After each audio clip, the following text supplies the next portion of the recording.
तो सबसे पहले हम लेजर क्रिएट कर लेते हैं, और यहाँ पे बाय डिफॉल्ट जो है आपको लेजर देखने को मिल जाते हैं, जो जैसे जीएसटी के कुछ कस्टम ड्यूटी, टैक्स ड्यूटी से रिलेटेड। अब जैसे हमें कोई भी नया लेजर क्रिएट करना है तो यहाँ पे आप देखेंगे क्रिएट के ऑप्शन पे आपको क्लिक करना है। जैसे क्लिक करेंगे तो जो भी आपका लेजर नेम है, तो सबसे पहले लेजर नेम आप डालेंगे। सपोज कि मैं डाल देता हूँ एसबी ट्रेडर, और नीचे आपको अकाउंट ग्रुप चूज करना है। तो जैसे मैंने अकाउंट ग्रुप चूज किया डेटर्स, यानी कि संडे डेटर्स, ये हमारी सेल के लिए, सेल की पार्टी के लिए यूज होता है। तो मैंने जैसे इस पे क्लिक किया, और जैसे ही मैंने इस पे क्लिक किया तो अब इसकी और डिटेल्स ये हमसे पूछेगा, जैसे कि उसका एड्रेस, उसका मोबाइल नंबर, उसका जीएसटी नंबर, कुछ इस तरीके की इन्फॉर्मेशन। तो यहाँ पे स्टेशन में आपको जो है, जिस स्टेशन में ये पार्टी आती है आपकी, तो यहाँ पे आपको डालना है। जैसे मैंने यहाँ पे दिल्ली डाला है, सपोज आप हरियाणा से हैं, या हरियाणा में भी बहुत सारी चीजें हैं, हिसार है हरियाणा में, मतलब वो जितने भी अंदर के स्टेशन हैं, तो आप ऐसे बना सकते हैं। यहाँ पे क्लिक किया आपने और सेव पे क्लिक कर दिया, बस आपको सिर्फ टाइप करना है, कोई यहाँ पे की ज्यादा आपको उस तरीके से प्रेस नहीं करनी। उसके बाद आपको यहाँ पे डालना है एड्रेस। एड्रेस के लिए आपके पास 3 लाइन है। अगर किसी का एड्रेस काफी ज्यादा बड़ा भी है तब भी आप इसको यहाँ पे फिल कर सकते हैं। उसके बाद आपने स्टेट ले लिया, और यहाँ पे आपको बतानी होती है सिटी, तो आपने सिटी बता दी, और यहाँ पे आपको पिन कोड डालना होता है। तो जैसे कि अब हमने एड्रेस डाल दिया। एड्रेस के बाद अब हमसे पूछ रहा है कि ये बिल बाय बिल मेंटेन करना है, मतलब जो आप पार्टी बनाने जा रहे हैं सेल की, इसको बिल बाय बिल मेंटेन करना है या अकाउंट बाय अकाउंट मेंटेन करना है। बिल बाय बिल का मतलब कि पर बिल जो ट्रांजेक्शन्स होगी, उस बिल के अगेंस्ट आपकी पेमेंट्स, उस बिल के अगेंस्ट आपके सारी स्टेटमेंट होगी। ऑन अकाउंट्स का मतलब बिल बाय बिल से कोई रिलेटेड नहीं है, जो भी इनके सेल होगी वो सारे का सारा बैलेंस जो है इनके अकाउंट में शिफ्ट होता रहेगा, और जब भी आप रिसीव करेंगे तो कोई बिल बाय बिल का मेथड नहीं होगा। तो लेकिन हमारे यहाँ जो है ज्यादातर यूज करते हैं बिल बाय बिल, तो मैंने बिल बाय बिल चूज कर लिया। अगर आपको अकाउंट चूज करना है तो आप अकाउंट चूज कर सकते हैं। और ये है ओपनिंग बैलेंस। अगर कोई सपोज की सॉफ्टवेयर आपने अभी परचेज किया, लेकिन आप कुछ महीने से पहले या कुछ साल से पहले काम करते हुए आ रहे हैं, तो जो भी आप यहाँ पे लेजर क्रिएट कर रहे हैं और जो भी उनका लास्ट बैलेंस है, यहाँ ओपनिंग के जरिए आप डाल सकते हैं। सपोज कि 2000 इनसे मुझे लेने थे, अगर आपको इनको 2000 देने थे तो आप यहाँ पे सीआर ले लेंगे, अगर आपको लेने हैं तो डीआर ले लेंगे। उसके बाद है क्रेडिट डेज, मतलब कि जो भी आप इनको सेल करते हैं तो कितने दिन का आप इनको टाइम देंगे पैसे लेने के लिए, तो यहाँ पे आप डाल सकते हैं जो भी आपका बाय डिफॉल्ट है। इसकी फिर आपको एक रिपोर्ट मिल जाती है ड्यूज की, कि किस किस की पेमेंट ड्यूज है। उसके बाद आपको यहाँ पे डालना होता है मोबाइल नंबर। तो जैसे कि यहाँ पे मैं मोबाइल नंबर डाल देता हूँ, और यहाँ पे आपको इसका व्हाट्सएप नंबर डालना होता है। अगर व्हाट्सएप नंबर सेम है फिर भी आप इसका व्हाट्सएप नंबर जरूर डालें, क्योंकि जो आगे फीचर है इसमें डायरेक्टली व्हाट्सएप करने का, जब आप बिल जनरेट करेंगे व्हाट्सएप पे क्लिक करेंगे, डायरेक्टली जो है इनको शेयर हो जाएगा इनके व्हाट्सएप पे। तो जब आपने ऊपर वाला पोर्शन कंप्लीट कर दिया, तब यहाँ पे अब आपको पार्टी बतानी है कि ये पार्टी आपकी रजिस्टर्ड है या कॉम्पोजिशन स्कीम में है। तो जैसे कि रजिस्टर्ड है तो आपने अब यहाँ पे इनका जीएसटी नंबर डाल दिया। उसके बाद आपको यहाँ पे अगर आपको याद है तो आप यहाँ पे बता सकते हैं कि इनका जीएसटी नंबर कब आया है, नहीं तो कोई मैंडेटरी नहीं है ये।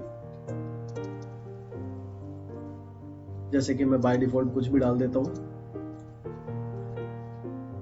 अब जैसे कि जो है मुझे एक एरर दे रहा है कि ये जीएसटी नंबर गलत है, और ये जीएसटी नंबर वाकई में गलत है। तो यहाँ पे मतलब एक आपको इंट्रीगेशन मिल जाता है कि जो भी आप जीएसटी नंबर डाल रहे हैं, ये जीएसटी नंबर सही है गलत है, वो भी ऑटोमेटिक रीडायरेक्ट कर रहा है, आपको कहीं पे क्लिक नहीं करना पड़ रहा है इसके लिए। तो बहुत अच्छी चीज है।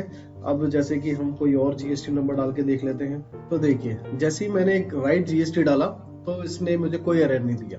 तो जब आप पार्टी क्रिएशन करेंगे तो वहीं पे आपको ऐसी बहुत अच्छी चीजें यहाँ पे मिल जाएगी, और इन फ्यूचर आपको बहुत अच्छी चीजें इसमें और भी ऐसी मिलेगी, जिससे जो है आप अच्छी तरीके से अपनी पार्टी को ऑब्जर्व कर सकते हैं कि इनकी डिटेल जो इन्होंने दी है, जो इन्होंने प्रोवाइड करी है, वो ओके है या नहीं है। उसके बाद है लाइसेंस इंफॉर्मेशन, यानी कि अगर आप किसी से डील कर रहे हैं और फार्मा में है तो डीएल नंबर आप उनका डाल सकते हैं। कॉन्टैक्ट इन्फो में आप यहाँ पे इनके जो कॉन्टैक्ट पर्सन्स हैं वो आप डाल सकते हैं, कि जिनसे भी आप सेल के लिए कांटेक्ट करते हैं या कोई और भी इसमें पर्सन है तो आप उनके नाम डाल सकते हैं यहाँ पे। उसके बाद बैंक डिटेल्स डाल सकते हैं। बैंक डिटेल्स मींस कि हमारे मतलब सेल की पार्टी में तो इतना यूज नहीं होता, परचेज की पार्टी में कुछ ज्यादा ही यूज करते हैं लोग बाग, कि जो भी उनकी बैंक डिटेल से पहले से डाल के रखते हैं, ताकि जब उनकी परचेज आती है तो पार्टी जब उनसे कहती है कि आप हमारे अकाउंट में ही ट्रांसफर कर दो, तो आप यहाँ से डिटेल्स देकर ट्रांसफर कर सकते हैं।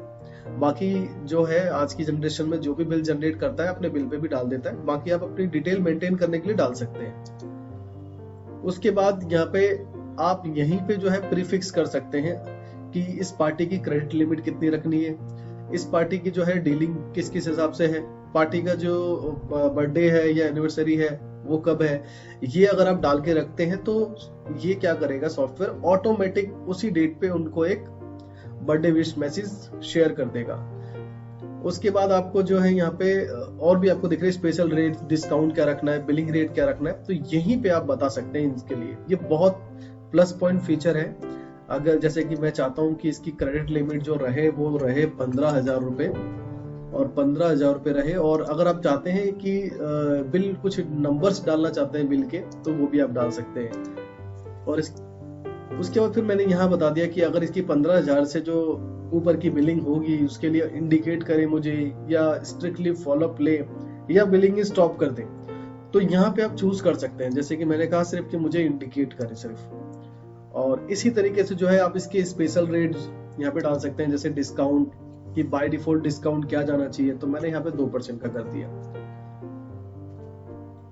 तो यहीं पे मतलब वन टाइम यहीं पे आप क्या है बता सकते हैं अपनी पार्टी को, ताकि आपको बार बार याद ना रखना पड़े, क्योंकि जब सेल की पार्टी ज्यादा हो जाती है तो हमें इतना याद नहीं रहता कि किसको क्या रेट दिया था हमने, और अच्छे से जो है मॉनिटरिंग हो जाती है सॉफ्टवेयर के अकॉर्डिंग। और हम अगर सॉफ्टवेयर ले रहे हैं और सॉफ्टवेयर में ये फीचर अगर हमें मिल जाते हैं तो हमें बिजनेस पे ध्यान लगाना होता है, ना कि अपनी पार्टीज की इंडिविजुअल चीज पे ध्यान लगाना होता है कि हमें उनकी लिस्ट देखनी पड़ती है, हमें डायरी मेंटेन करनी पड़ती है कि किससे कब क्या हमारी डीलिंग हुई है, कब क्या बात हुई है।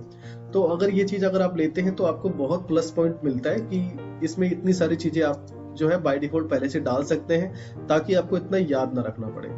जैसे कि हमने सेल की पार्टी बना ली, इसी तरीके से हम एक परचेज की पार्टी बना लेते हैं। तो जब हमने लेजर नेम में सेल की पार्टी डाली थी, उसके बाद अकाउंट ग्रुप में हमने सेल के लिए डाला था सन्ड्री डेटर। अब यहाँ पे हमें परचेज के लिए डालना है सन्ड्री क्रेडिटर। ठीक है, सन्ड्री क्रेडिटर। और जैसे ही अभी जैसे हमने डिटेल्स फिल करी थी पार्टी की, तो उसी तरीके से आपको डिटेल फिल करनी है। यहाँ पे मैं जल्दी से इसे फिल कर लेता हूँ ताकि हमारी वीडियो ज्यादा लंबी ना हो। तो हमारी एक सेल की पार्टी भी बन चुकी है, परचेज की भी पार्टी बन चुकी है। अब हम दोबारा एक लेजर और क्रिएट कर लेते हैं एक्सपेंस का। तो यहाँ पे मैंने जो है एक लेजर क्रिएट कर लिया, डेली ऑफिस एक्सपेंस, और यहाँ पे मैं जो है इसका ग्रुप लेता हूँ एक्सपेंस। अब दो तरह के एक्सपेंस होते हैं, एक्सपेंस डायरेक्ट होता है और एक इनडायरेक्ट होता है। जो मैक्सिमम आपके जितने भी खर्चे होते हैं वो इनडायरेक्ट में ही आते हैं, तो आप इनडायरेक्ट यूज करें और उसके बाद इसको आप सेव कर दीजिए। तो 3 तरह के हमने लेजर क्रिएट कर लिए, और आपको भी अच्छे से समझ में आ गया कि लेजर क्रिएट हमें करना कैसे है। तो सारी चीजें आपको समझ में आई होगी, आई होप। और अगर कोई आपका क्वेश्चन है तो आप मुझे कमेंट में लिखकर बता सकते हैं। और वीडियो अच्छी लगी तो आप इसको लाइक करें और चैनल को सब्सक्राइब करें, ताकि आपको और भी इसी चीज से रिलेटेड वीडियोस मिले और आप अच्छे से अच्छे सीख सकें और सिखा सकें। Thanks for watching.